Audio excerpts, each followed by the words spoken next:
Relationships के तो dynamics ही change हो गए। यहां तक कितने केसेस मैंने देखे हैं जहां पर कि हस्बैंड्स को अपनी ही वाइफ से प्यार हो गया है। बुजुर्ग सही कहते थे, साथ रहने से प्यार बढ़ता है।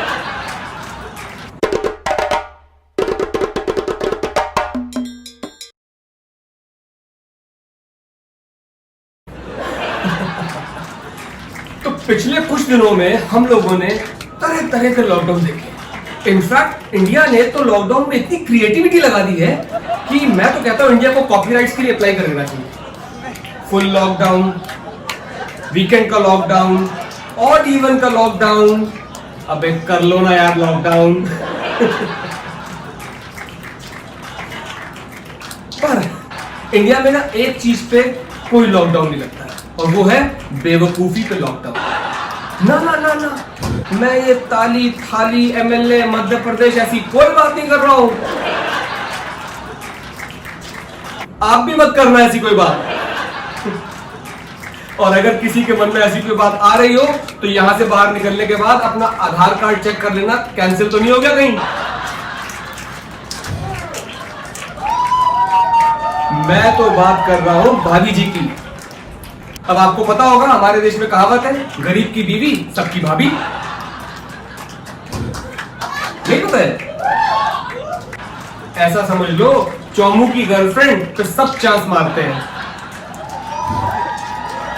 हर ग्रुप में एक चौमू फ्रेंड होता है ना, बस वही।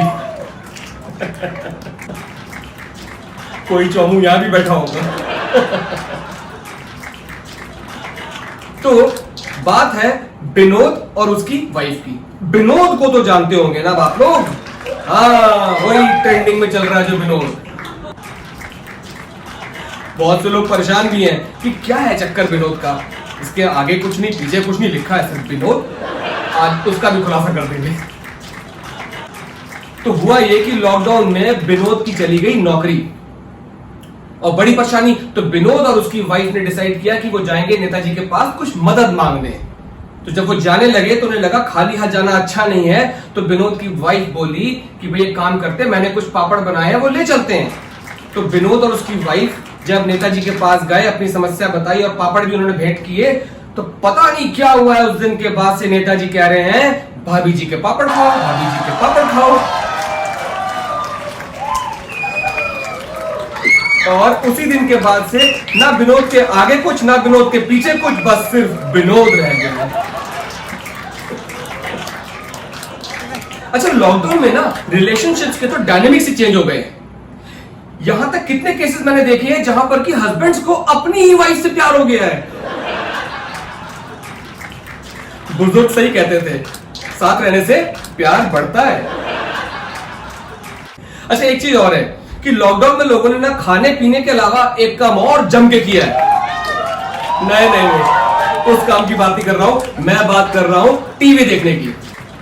इनफैक्ट लॉकडाउन के दिनों में ही लोग डिश टीवी से ओटीटी कंटेंट में शिफ्ट हो गए।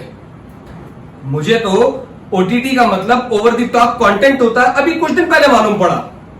मेरे को लगता था ओटीटी का मतलब होता है ऑनलाइन टीवी टेलीकास्ट, जैसे कि एटीएम का मतलब होता है ऑल टाइम मनी। अच्छा, ये ओटीटी कंटेंट ने तो मेरा सोचने का तरीका बदल दिया है। अब तो अपने घर में मैं चौकन्ना सा घूमता हूं। जरा 10 मिनट इधर उधर हो जाओ तो घर वाले आपस में कुछ बात करने लग जाते हैं। शक होता है कहीं मुझे जायदाद से बेदखल तो नहीं कर देंगे। अच्छा, ये ओटीटी कंटेंट देख देख के, ये जो वेब सीरीज देख देख के मुझे वो लोग बहुत ही पसंद आने लग गए हैं अब, जो कि बहन मदर डी के बोस ये वाली लैंग्वेज यूज करते हैं। अब मतलब हाल ये हो गया है कि अब मेरी गालियों पे पकड़ बहुत जबरदस्त हो गई है। और गालियों का तलफ्फुज तो इतना जबरदस्त हो गया है मेरा, क्या बताऊं कि कल शाम ही मुझे मनोज बाजपेयी का फोन आ गया। कहने लगा कि गैंग ऑफ वासीपुर को 8 साल हो गए और द फैमिली मैन से इमेज को कुछ खास फायदा हुआ नहीं, तो एक नया रोल पकड़ा है जिसमें जबरदस्त गालियां हैं, तो क्या आप गालियों की कोचिंग देंगे? मैंने कहा बिल्कुल, पैसे मिलेंगे? बोला हाँ। मैंने कहा बिल्कुल सही, मैं तो वैसे ही आत्मनिर्भर बनने के लिए दर दर भटक रहा हूं, तो कितने पैसे मिलेंगे? बोले पैसे तो अच्छे मिल जाएंगे, बस एक पेमेंट अटकी हुई है 15 लाख की, 6 साल हो गए, जैसी आएगी पेमेंट मिल जाएगी।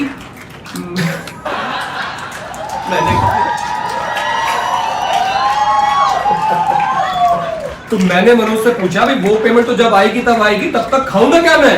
तो मनोज बोला भाभी जी के पापड़। That's all for the night. Thank you so much. You've been wonderful audience. See you next time.